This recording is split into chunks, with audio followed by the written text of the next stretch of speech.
Уже через пару часов эти люди в белом одеянии окажутся на священной земле Мекки и Медины. Сегодня прямым рейсом из аэропорта Магаз 175 паломников отправятся напрямую в Джидду. Для большинства из них это первый хадж в их жизни. Рашид Жашиев с большим волнением ждет своей очереди для регистрации. Парень в этом году исполнил не только свою мечту, но и всех членов семьи. Пока еще не полностью осознаю, конечно же, рад. Ну, наверное, по приезду. Тем более были дни подготовки, сборов. Немного устали, недосыпание, дорога дальняя. А так, надеюсь, поедем. А с кем вы едете? И вообще как так получилось? Мы все. Вот у меня родители едут, мать с отцом, жена едет, старший брат с женой. Мы всей семьей едем. Первый раз все.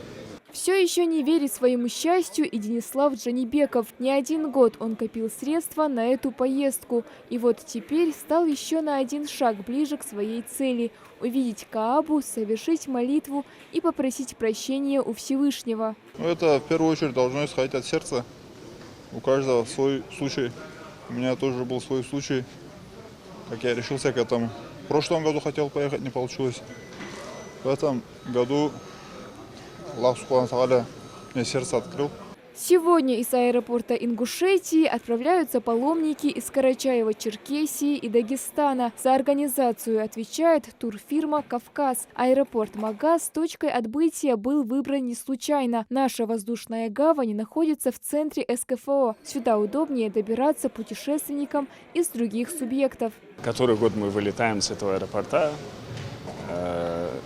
Братский ингушский народ и сам аэропорт, сами люди очень располагают к тому, чтобы выбирать именно этот аэропорт. И наши паломники с каждым годом просят нас, чтобы выбрали именно этот аэропорт для вылета из Магаза. Нам очень комфортно. Большая благодарность руководству Республики Ингушетия, руководству ингушской хадж-компании, что способствует этому всему. В Саудовскую Аравию из Ингушетии в этом году запланировано 14 авиарейсов, 5 из них для жителей из соседних республик. Присвоение нашей авиагавани статуса международной значительно упростил процесс организации прямых перелетов. 5 рейсов. Первый – это жители северо-кавказских регионов. Им нравится от нас улетать. Они неоднократно уже с нашего аэропорта вылетают. 6 числа уже будут вылетать паломники с Ингушетии, наши паломники, святые места, Мекку, Медину. Для них созданы все условия, все благоприятные условия созданы, все службы работают налажено, никаких нареканий у нас пока не возникает. Все организовано, никаких задержек с питанием, с водой, намаз сделать.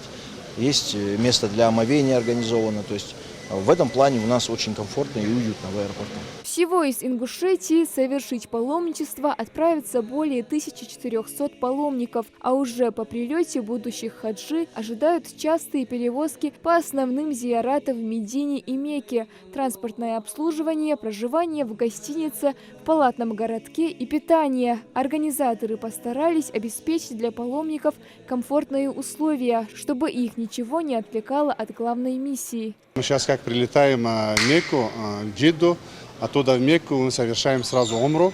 У нас хадж таматту, совершаем умру.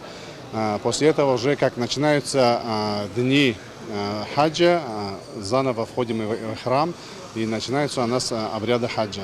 Паломничество к исламским святыням продлится 2 недели. Ритуальный бег между холмами Сафа и Марва, стояние на Арафате и в долине Мина, ночевка в месте Муздалифа, долгие молитвы и непростой путь пешком – все это впереди. С новыми силами и большой верой в сердце паломники покинули Ингушетию, чтобы исполнить один из обязательных столпов ислама. Малика Измайлова, Султан Магушков, Магаз 24.